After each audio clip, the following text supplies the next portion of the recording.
Hi, my name is Angela Zhang. I am Associate Professor and Director of the Center for Chinese Law at the University of Hong Kong. I'm the author of a forthcoming book, Chinese Antitrust Exceptionalism, How the Rise of China Challenges Global Regulation, which will be published by the Oxford University Press in March 2021. I was born and raised in China, educated in both China and the United States, practiced law in 3 different jurisdictions before joining academia. This book comprises over a decade of my research and reflection on this topic. Chinese Antitrust Exceptionalism details how China's unprecedented rise challenges global antitrust regulatory order. Although my book focuses on antitrust, it is essentially a book about globalization. In fact, the conflicts that we observe between China and the global antitrust order offers a lens through which we can closely observe the systematic issues that are dividing China and the Western liberal democracies. As tensions between China and the West have escalated in recent years, it has become essential for us to understand the sources of these tensions. My book delves into the distinct Chinese political and economic institutions which are causing these conflicts that have erupted today. And despite all the legal challenges I detail in my book, I actually remain hopeful for a peaceful relationship between China and the West, a future that is grounded in mutual respect and bound by a shared global economy.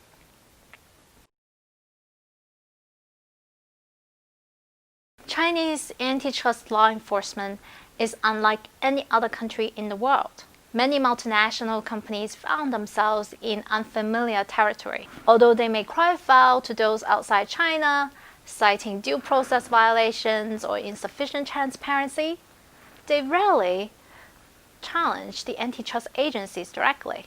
China is not only unique as an antitrust regulator, but also as a target for regulation. As China ramps up its antitrust enforcement within its borders, the rest of the world is doing the same against Chinese firms. At the moment, both the US and the EU are struggling with how they fundamentally see Chinese firms. Should they be viewed as individual companies, or do they all fall under the umbrella of the China Inc.? There is no clear black or white answer to this question, and the usual regulatory emphasis on ownership and control can often lead to misleading results. This difficulty to define the scope of China Inc. has forced Chinese companies to navigate a sea of uncertainty as they attempt to do business with the West. Antitrust agencies in China are bound by the extensive rules dictated by the bureaucracy. Some of these rules are formal laws that are documented. Others are unspoken. So even if these agencies are seldom challenged in court, they cannot escape the constraints of bureaucratic politics. And in order to understand the actions taken by Chinese antitrust agencies, we need to ask a few key questions. What is the mission of the agency? What is its bureaucratic culture? And what about its organizational structure? All these factors shapes its enforcement agenda, investigative approach, and a final regulatory outcome. Let's take an example. The National Development and Reform Commission, the NDRC, one of the 3 former antitrust agencies in China, is in charge of macroeconomic management. Over the years, the NDRC's price regulation and supervision department has seen a significant decline in power. It then saw antitrust as an opportunity to fulfill its original mission and to expand its policy control. It is thus no surprise that the agency has prioritized its enforcement efforts on daily consumer goods, and in some cases, it even pressured merchants to lower prices. Why is it that companies so rarely challenge Chinese antitrust agencies? One common explanation is that companies don't bother to do so because they don't stand a chance of winning. This is true in some cases, but for the most part, it's not that companies are afraid that they won't win. It's more that they know how much they stand to lose for even trying. This is especially true for companies operating in the legal gray areas.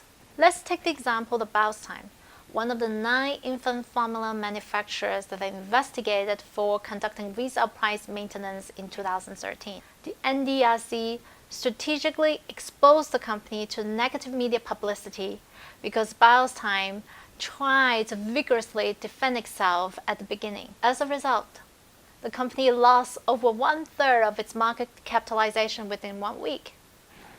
Cases like this send a chilling effect to companies thinking about challenging the agency. That explains why publicly listed companies would rather cede to the agency's demand than risk seeing a dramatic fall in their stock prices.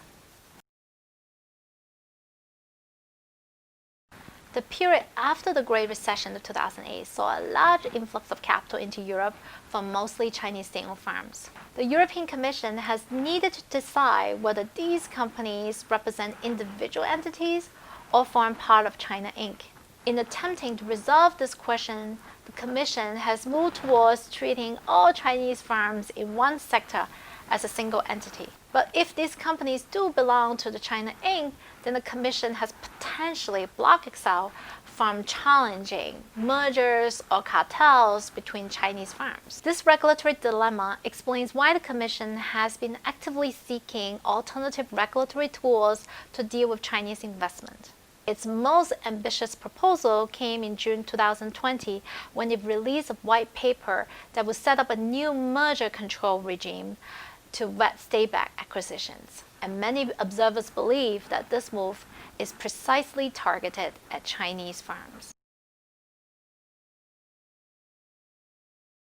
China's dominance of the global supply chain has been a source of concern for American policymakers, especially in light of COVID-19. With 97% of the antibiotics and over 90% of the vitamin C consumed in the United States coming from China, it is no surprise that American policymakers are increasingly worried about their over-reliance on China for drugs and other essential supplies. In fact, several Chinese exporters have been suing the United States for conducting export cartels, with one such case involving several vitamin C manufacturers reaching all the way up to the US Supreme Court in 2018. The Chinese exporters felt that they have been placed in a catch-22. Either they compete fiercely with each other, driving prices so low that they risk violating anti-dumping rules, or they agree among themselves to raise prices and risk violating the antitrust rules. Because of the current rising geopolitical tensions between China and the United States, there is a heightened risk that Chinese exporters may be subject to more trade and antitrust scrutiny in the years to come.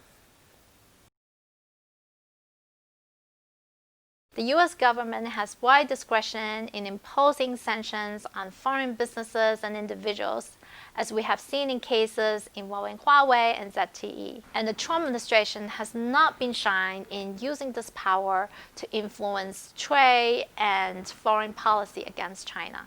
In response, China unleashed a host of retaliatory measures, including the use of antitrust law, which allows intervention in overseas business practices, thereby extending China's long-arm jurisdiction.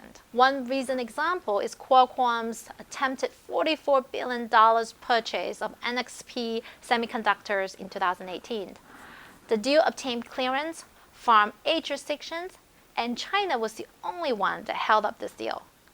China did not block the deal, but strategically used its merger approval as a bargaining chip during negotiations with the United States. As Sino-US tensions intensify, Chinese antitrust may become the battleground for trade and national security issues. With trust between China and the West being so low, it is natural to give up hope for any chance of cooperation. But cooperation does not necessarily require a high level of trust or friendship. It can even occur in a hostile situation, as long as the two sides continue to have significant leverage over each other. For instance, if Chinese authorities hold foreign multinational companies hostage through its aggressive law enforcement, foreign governments can do the same by holding Chinese companies hostage, And we already see both the US and the EU are heading towards that direction. Conversely, if Chinese companies are blocked from Western markets, similar to what we have seen with Huawei and TikTok, then foreign governments will have less leverage over China. And that doesn't bode well for future cooperation. People like to imagine that Chinese policymaking is a straightforward process. They imagine that the leadership at the top make up their minds and the policy is born. They imagine that all Chinese businesses, whether public or private, are merely extensions of state power. However, as I show you in the book, the Chinese government is not a monolith. Instead, power is fragmented within Chinese bureaucracy.